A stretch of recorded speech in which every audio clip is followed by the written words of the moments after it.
jedan biblijski tekst koji sam priredio za danas. Ovdje piše koji je. Biće čitanje iz Evanđelja po Luki, 13. poglavlje od 10. do 17. redka. Ali, evo jedno pitanje, kao uvod u taj biblijski tekst. Svi mi u našem životu imamo obaveze. Tako. I sada kada bi krenuli nabrajati sve naše obaveze, jel bi nam 10 prstiju bilo dovoljno? Ne bi, ja?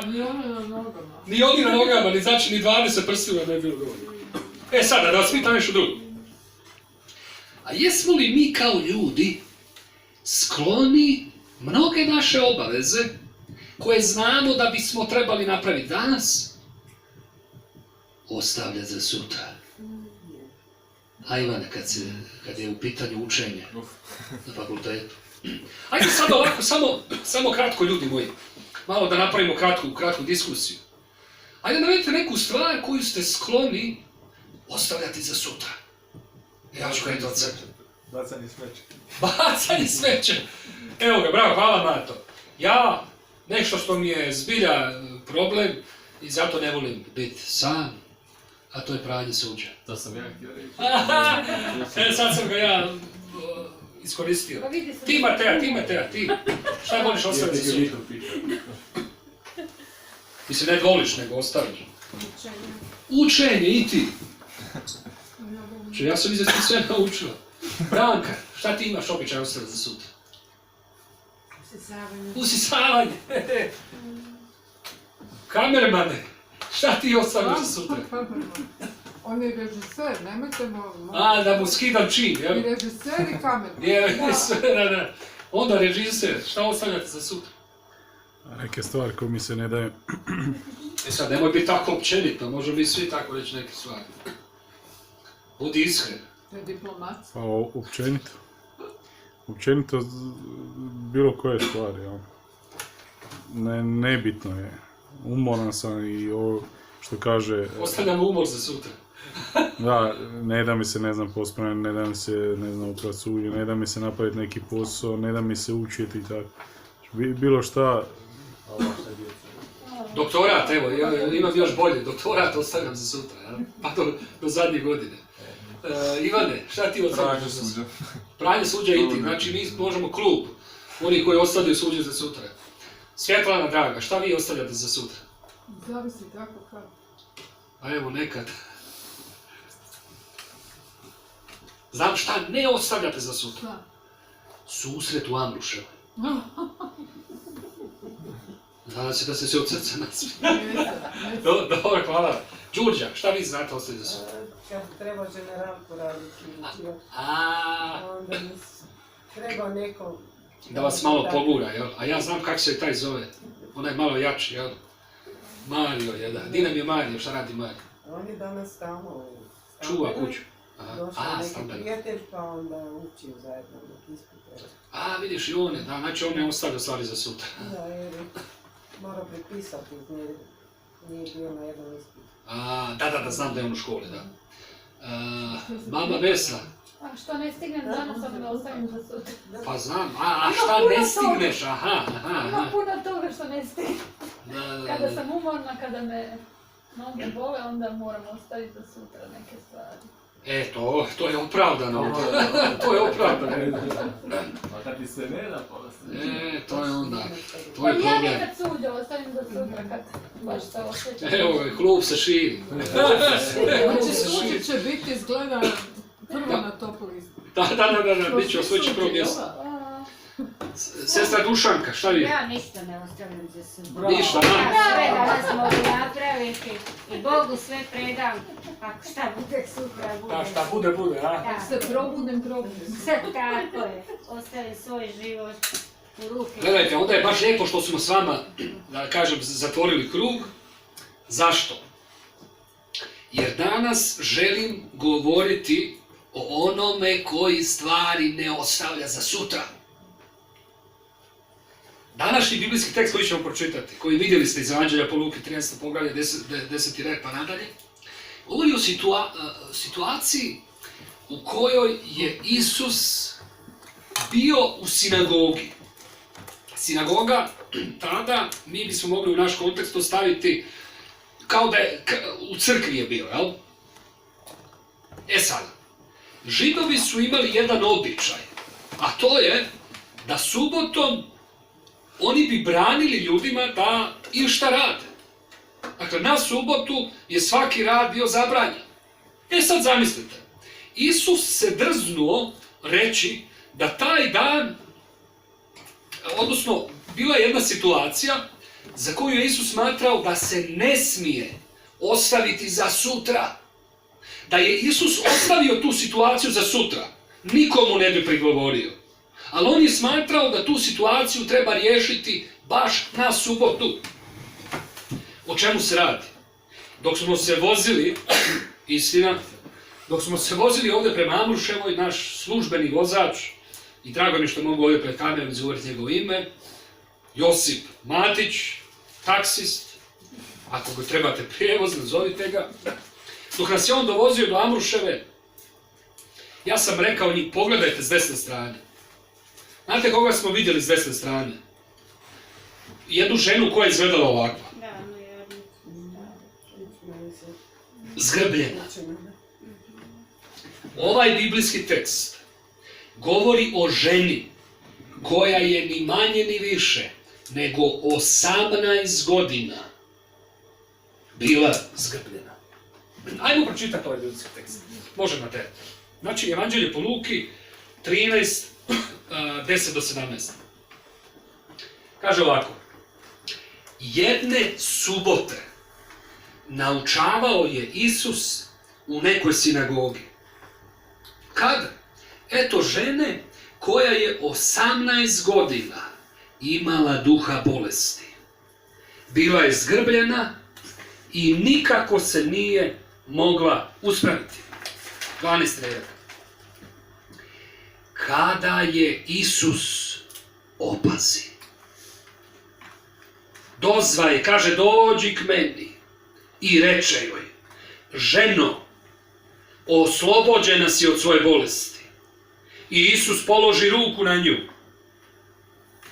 I ona se umah uspravi i poče slaviti Boga. Znate kad mi pjevamo onu pjesmu? Bože, tebi pjevam ja. Pa kad je s pokretima pjevamo? Umah poče slaviti Boga. I mislim da su svi bili sretni. Nisu svi bili sretni. 14 redak. Nadstojnik sinagoge, ili mogli bismo reći svećenik te crkve, ozloboljen ili ljut što je Isus u subotu izliječio ovu ženu, govoraše mnoštvu, pa 6 je dana u koje trebate raditi. U te dakle dane dolazite i liječite se, a ne u dan subotni. Isus mu odgovori, licemjeri, ne odvezuje li svaki od vas u subotu svoga vola ili magarca od jasala da ga vodi na vodu? Pa nije li dakle i ovu kćer Abrahamovu, koju je Sotona svezao, evo 18. godina već, trebalo odriješiti od tih spona upravo u dan subotni? Na te njegove riječi postidješe se svi protivnici njegovi, a sav se narod radovaše zbog svega čime se on proslavio. Mateja, digni do početka. Jajmo se samo na kratko pomoliti. Isuse, zahvaljujem ti večeras još jedan put za sve nas koji smo se skupili ovdje. Isuse, mi smo upravo sada pročitali tvoju pisanu riječ. U tvojoj pisanoj riječi čitamo da ti si ovaj svijet upravo stvorio svojom riječju. Molimo te večeras da tvoja riječ po Duhu Svetome duboko progovara našim srcima. Možda smo mi ovdje večeras netko nad kim ti, Isuse, trebaš izgovoriti svoju riječ. Ti si izgovorio riječ nad ovom ženom i ova žena je bila oslobođena. Možda mi večeras trebamo slobodu. Neka se ona, Isuse, dogodi. Molim to u tvoje ime. Amen.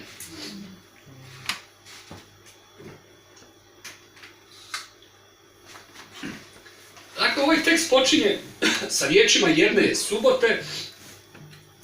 Naučavao Isus u nekoj sinagogi.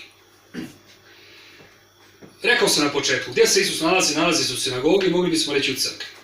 Sada, ovo mjesto je za Isusa bilo jedno od najdražih mjesta gdje on provodio svoje vrijeme.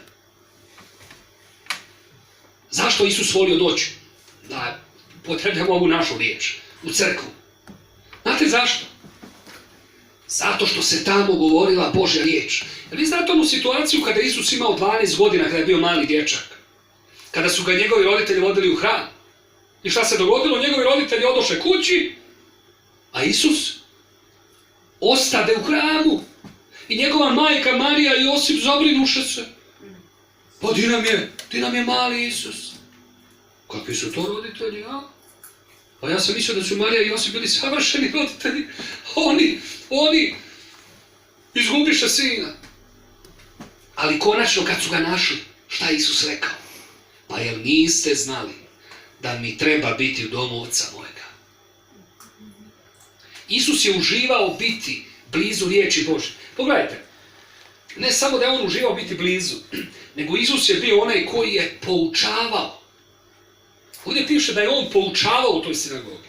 Sada, jedna vrlo, vrlo bitna stvar, kad govorimo o Isusu. Isus nije poput drugih, mogli bismo reći svećenika, propovjednika. Znate zašto? Većina njih vole održati svoje predavanje i ja sam završio, ja odo kući. Znate zašto je Isus drugačiji? Mateja, ajde digni samo na trenutak početak 12. redka, pa ćemo se vratiti na 11. Hop, vidite svi početak 12. redka. Piše ovako, kada je Isus opazi. Zašto Isus nije bio poput drugih propovjednika? Zato što Isus nije samo održavao svoje predavanje, on je gledao ljude. Zamislite da je Isus večeras ovdje. On bi gledao u tebe. I on bi, znaš, ne samo da bi gledao, zašto on gleda u tebe, pa mu pogled prolazi kroz tebe. Isus bi vidio tvoju potrebu. On bi točno znao, Branka, što ti treba. Đurđa, Isus zna što ti treba. Kaže Isus ovdje, odnosno evanđelist Luka, Isus je opazio ovu ženu. Kakva je to žena bila? Daj vrati sad Mateja na 11. redak, samo na kratko.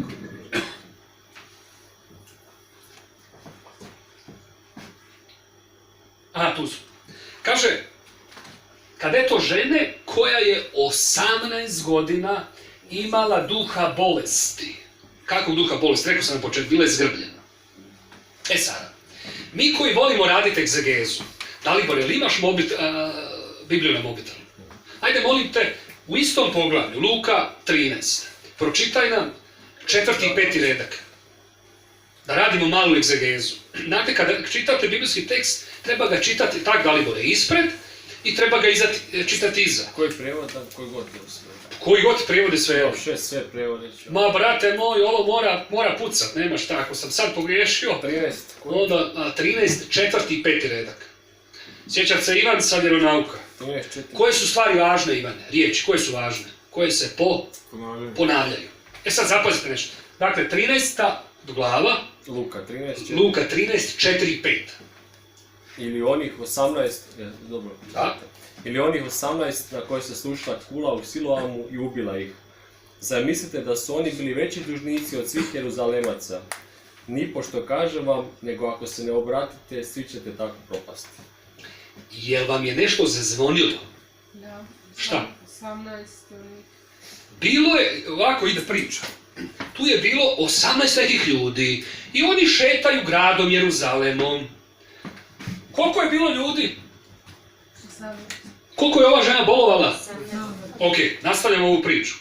Tih 18 ljudi je šetalo i odjedanput se nekakva kula sluši na njih. I šta je bilo? I pobih. Srušile se one kuće u Kostajnici, ja? Ali hvala Bogu, niko nije izginuo. Sada, ovi su izginuli. Sad, znate kakvi su ljudi? Oni su nešto vrlo loše napravili. pa ih je Bog kaznio. Ne. Čitao si, Dalibore, i 5. redak. U 5. redku piše ovako. Nipošto kažem vam, nego ako se ne obratite, svi ćete tako propasti. Dakle, ovi ljudi nisu bili krivi zato što je pala ta kula na njih. Isus širi priču i kaže, svi mi ljudi, svako od nas, nosi krivnju grijeha na sebi. I ako se ne obratimo, svi ćemo izginuti poput njih. Ljudi, čujte ovo. Svi mi ljudi, mi dobro znamo da nosimo krivnju grijeha na sebi. A vidite, Isus nam nudi nam mogućnost, kaže da trebamo se obratiti. Ljudi moji, šta znači obratiti se? To vam je kao obrat. Obratiti se znači, šta rade ljudi koji su u grijehu? Ljudi u grijehu su vam, oprostite, a to smo svi mi, pa ne vrijeđam nikoga, već mi sam sebe, kao znate konj kad ima one, kako se to zovu? Oglave. Pa on samo ide ovako, jel? Mi idemo u svome smjeru. Obratiti se znači, okrenimo se Isusu i pođimo za Isusom.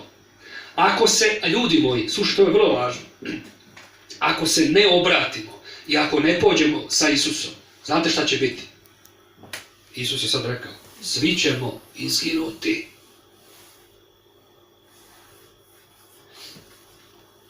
Tih ljudi je bilo 18. Ova žena je bolovala 18 godina. Neko bi mogao reći, a kakav je ona grijeh učinila? Ali ova priča je jasna. Nije ona učinila nikakav poseban grijeh. Već to što je nosila na sebi, bilo je tu da bi se slava Božja pokazala na njoj. E sad, ljudi moji, obratite pozornost na njezinu bolest. Ona je bila, šta piše ovdje, zgrbljena. Kako izgledaju ljudi koji su zgrbljeni? Ja bi se složio kad bi rekli da izgledaju poniženo. Drugim riječima, ova bolest je bila simbol njezinog stanja. Ona je 18 godina bila ponižena. I vi sada, mi tu možemo raditi paralelu onoga vremena, koja je možda aktualna i danas. Paralelu u smislu da su žene u ono vrijeme zbilja bile u poniženom statusu, pogotovo u rimskom kućanstvu. One su bile poput roba. Patrijarh određenog kućanstva je imao vlast nad njim. Jel? Ali ovo je slika općenito, slika ljudske poniženosti. E sad, 12. redak Mateja.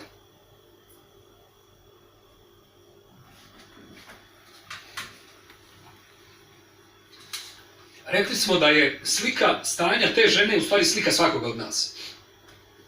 Jada da smo prošli kroz dane u kojima smo se osjećali poniženo. Poniženo zbog ovoga ili zbog onoga. E sad, ljudi moji, radosna vijest je. Radosna vijest je. Isus opazi ovu ženu. Isus opazi ovu ženu. To što je Isus opazio ovu ženu je donijelo svu promjenu u njezinom životu. Zamislite tu situaciju u kojoj bismo vi i ja postali svjesni da Bog svevišnji gleda u tebe, gleda u mene. I pogledajte, Isus nije samo opazio ovu ženu. Znate, mnogi od nas, mi dođemo u situaciju da opazimo problem. Mi smo opazili tu ženu. Bilo nam je teško, bili smo u autu, zaustaviti se. Mateja imala jedan prijedlog koji neću ovdje sad spomenuti, jel? Ali Isus nije stao na tome da ju je opazio. Sljedeći glagol je, on je dozvak sebi. Davide, ko ti večeras ovu našu sestru? Đurđu kad sam ju zagrlio. Ja sam bio radostan što je vidim. Da, primjer, toliko se onako od srca zagrlio. Da, pa kako ne bi našu Đurđu. Vidiš, Đurđa, Isus je tebe, kao i svakoga ovdje nas, od nas opazio. I Isus kaže tebi, meni, svima nama večera, dođi k meni.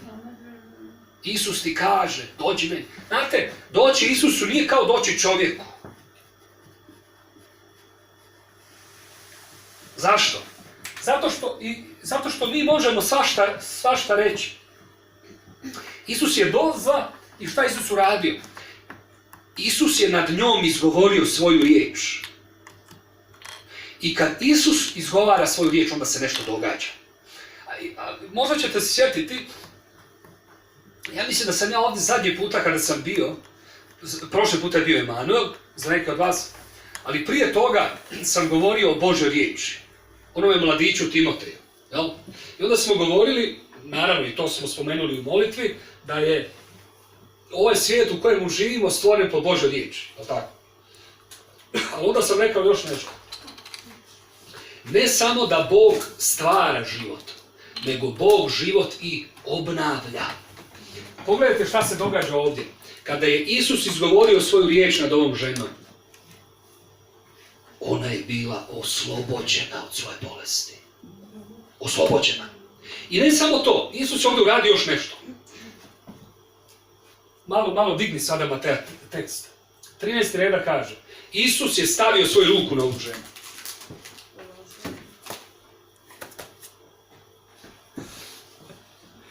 Sada, gledajte ovako, mi tek dolazimo sada do kulminacije teksta. Ali u židovskom narodu oni su imali su puno različitih propisa. Jedan od propisa koje su Židovi imali, a to je da niste smjeli doticati bolesne ljude. Šta mislim da to imalo logike? Recimo, danas imamo dosta bolesnih i preglađenih, jel tako? Šta se događa u većini slučajeva kada se družimo sa ljudima koji su bolesni? Prenesu bolest na nas. U biblijskom kontekstu, ljudi koji bi dotaknuli ljude koji su bili bolesni, po židovskim propisima, oni bi postali, to je bila jedna fraza, nečisti. To je pogotovo očigledno recimo u bolestima kao što je guba. Guba je kožna bolest. I ako dotaknete osobu koja ima zaraznu kožnu bolest, šta se onda događa? Zarazna bolest prelazi na vas. I to je bio propis koji je trebao služiti toj svrsi. Sad, u židovskom zakonu, ako biste dotaknuli bilo koju bolesnu osobu, vi biste postali nečist. Šta to znači? Trebali ste proći kroz 7-dnevni ciklus čišćenja. Za to vrijeme vi niste se smjeli družiti s drugim ljudima. Niste smjeli ići u crkvu, u hram. Sada, ovdje se događa nešto fantastično. Kada je Isus dotaknuo tu ženu, šta mislite, je li Isus postao nečist? Ne. Nego šta se dogodilo? Ova žena je postala čista. Ja sam ovdje rekao više puta da Božje kraljevstvo, sjećate se onu frazu koju sam, je obrnuto kraljevstvo. Kada je Isus doticao ljude sa problemom, nisu njihovi problemi prelazili na njega. Nego je Isusovo rješenje prelazilo na te ljude. Znate, mi imamo, isto kao ljudi, imamo izreku, recimo, s kim si takav si. I često puta se događa, ako se previše družimo sa ljudima koji imaju probleme, onda njihovi problemi postaju naši problemi. Ali vidite, kada se družimo sa Isusom, onda njegovo rješenje postaje dio našeg života. Sada, šta mislite, piše ovdje, završava, položi ovaj dio teksta, kaže položi na nju ruke, a ona se šta se dogodilo? Ona se uspravila. Dakle, od žene koja je bila ponižena, ta žena je postala uspravna. Ljudi moji, ovo je fantastično, uhvatite ovaj trenutak. Od žene koja je bila ponižena, zbog susreta sa Isusom, ta žena je bila podignuta. Ne samo da je ona bila fizički ispravljena, nego nešto unutra u njoj se dogodilo. Njezini grijesi su bili oprošteni. Jer ovo nije riječ koja podiže. Šta je radila ta žena? Odmah je počela slaviti Boga. Znate, mi nekad mislimo kada se dogode dobre stvari, da će odjedanput svi ljudi početi slaviti Boga. Šta mislite, da su u toj sinagogi svi počeli slaviti Boga? Nažalost nisu. Digni nam Mateja ovaj 14. red. Evo jednoga religioznog stručnjaka. Jako je teško biti profesionalac. Ako stvarno profesionalno ne obavljaš svoj posao. Dakle, mogli bismo reći nadstojnik sinagoge. Dakle, to je bio voditelj te sinagoge. Dakle, mogli bismo reći današnji rječnikom svećenik. Pogledajte što on radi. On je bio ozlovoljen. Što je Isus u subotu izliječio ovu ženu. Šta znači ozlovoljen? On je postao ljut. Pa ljudi moji, je li moguće da ljudi budu ljuti zato što se drugim ljudima događa dobro? Jeste nekad doživjeli? Aha! Ja sam jučer jednu djevojčicu na vjeronauku pitao, znaš šta ona meni govorila? To ti, Davide, kada su ljudi ljubomorni. Pa ljudi moji, šta je to u nama? Da se mi ne možemo radovati tuđoj dobroti. To nije dobro. To nije dobro. Kaže, ovaj bio ozlovoljen, bio je ljut što Isus subotu izliječio. I sad pogledajte šta on radi. Govoraše Isusu. Ne, on se ovdje uopće Isusu nije obraćao, kao da je Isusa ignorirao. Htio ga ignorirati, kaže, govoraše mnoštvu. I onda im reče, kaže, 6 je dana u koje treba raditi. U te, dakle, dane dolazite, liječite se, a ne u dan subote. O čemu se ovdje radi? Ovome svećeniku je njegova vjerska tradicija bila važnija od čovjeka. Jeste vi naišli na situacije da ljudska tradicija, da ljudska pravila postaju važnija od čovjeka? Znate, Ima jedna pjesma.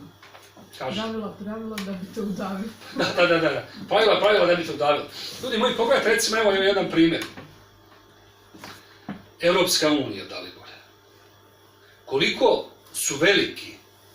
Koliko je velik zakonodavni sustav Europske unije? Ja sam toliko puta, nije mi svrha ovdje govoriti protiv nekog sustava, ali je činjenica. U biti, činjenica bi trebala biti da zakoni služe kome? Čovjeku, jel tako? A zašto mi imamo često puta osjećaj da se događa suprotno? Imamo osjećaj, i ne samo osjećaj kao osjećaj, nego imamo iskustvo na vlastitoj koži. Da zakoni određene zemlje nisu u našu korist. Što bi rekli Zagorci ovdje, nekaj tu ne štima, a? I što južnije, to još tužnije. I što južnije, to tužnije. Ali ljudi moji, najgore od ovoga je, ako se događa da se ovakva pravila uvuku u crkvu. Razumijete? A mi, nažalost, imamo i oko sebe to. I doživio si to, Mato, tako? Kad nekakva pravila postoji važnije od čovjeka. Pa to nije ono što Isus voli. Mateja, idemo dalje. Kako Isus reagira na ovo? Pogledajte, on ove ljude naziva svojim imenom. On ih zove licemjeri. Licemjeri. Vi ste zaboravili da ste tu da služite čovjeku. Pogledajte, zašto on ih zove licemjerima? Pa zove ih licemjerima zato što oni nameću pravila ljudima, a sami ne žive po njima. Pogledajte šta se ovdje događa. Kaže licemjeri. Ne driješi, ne odvezuje li svaki od vas u subotu svoga vola ili magarca, zašto? Da bi ga vodio na vodu, jel? Ovaj primjer ne mora nama biti stran. Da vas pitam, da li ljudi u nedjelju daju vodu svome psu? Sram je bilo. Pa ne zašto. Svako ko se bavi poljoprivredom mora skrbiti o životinjama svoje. Tako je. A pogledajte šta Isus kaže. Pa nije li ova žena važnija? Nije li kćer Abrahama, dakle, važnija od životinja? Isus je ovdje koristio jednu rabinsku normu koja kaže da treba ići od važnijih stvari prema manje važnijima. Isus kaže, pa nije li ova žena važnija od vola i magarca? I kaže, dakle, nije li dakle i ovu kćer Abrahamu koji je Sotona svezao, evo već 18 godina. Pogledajte, Isus ovdje koristi jednu paralelu.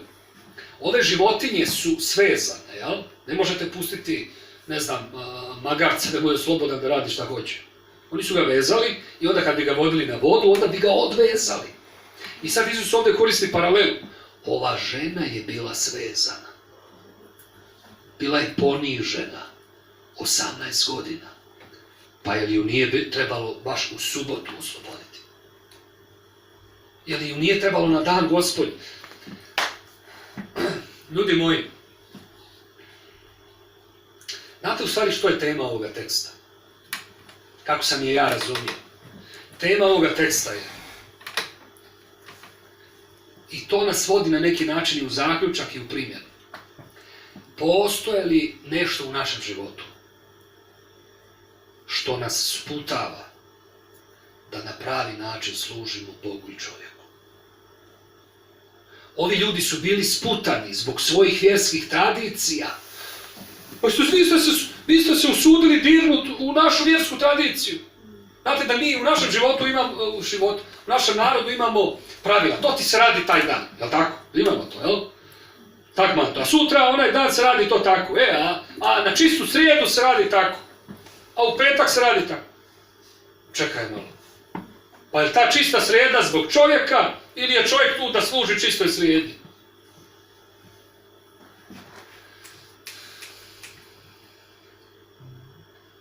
Isus kaže, dan Gospodnji je tu da bude odmor čovjeku, da bude odmor ovoj ženi. Mateja, daj nam 17. redak, zaključni redak. Pogledajte kako predivno završava ovaj biblijski tekst. Kaže, na te njegove riječi postidješe se svi protivnici njegovi, a sav se narod radovaše zbog svega čime se on proslavio. Pogledajte kako završava ovaj tekst. Šta ovo znači oni su se postidjeli? Sjetite se, ova žena je 18 godina bila ponižena. Zbog susreta sa Isusom. Ona odlazi kući kako? Podignuta. Uspravno, tako je Svjetla. Zbog susreta sa Isusom. Ona odlazi kući uspravno. A kako odlaze ovi? Protivnici? Poniženo. Posramljeno. No, kaže, a sav se narod radovaše zbog svega čime se Isus proslavio. Ljudi moji, nije li predivna Božja riječ? Ne uči li nas ona, u stvari, onim osnovnim stvarima? Pogledajte što je Isusovo učenje. Mnogi ljudi, nažalost ponavljam, i u crkvama, stavljaju razne terete. Ovo imajmo na umu. Bog nije došao da stavi niti jedan teret na nas. Nego da uzme terete tvoje koje nosiš. Sada ljudi moji, pitanje za nas, a ono je vrlo aktualno. Postoji li, gledajte, ako je Bog došao tu da nama služi, da uzme naše terete, da nas odveže, odnosno da nas razveže. Isus je rekao ovoj ženi kada je izgovorio riječ nad njom, rekao je, budi slobodna. Ako je Bog došao služiti nama, a da li s naše strane postoji nešto što nas sputava u našem životu, da na pravi način služimo bližnjim oko sebe, da na pravi način služimo Bogu? Da li smo mi sebi stvorili nekakva pravila u našem životu, poput ovoga nadstojnika sinagoge, koja bi nas sputavala od toga da na pravi način služimo Bogu i služimo jedan drugome?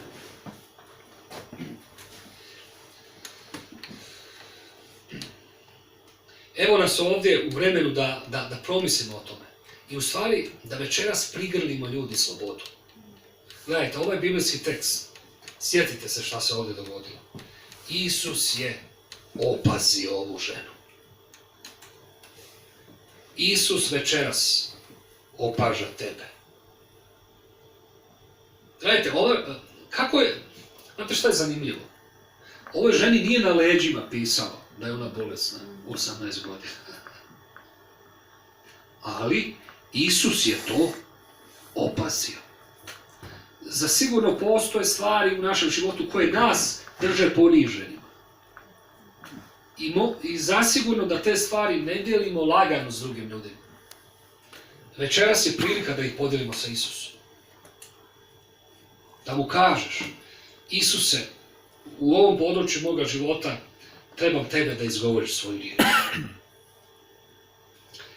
I hajmo sada doći Bogu u molitvi upravo sa tim.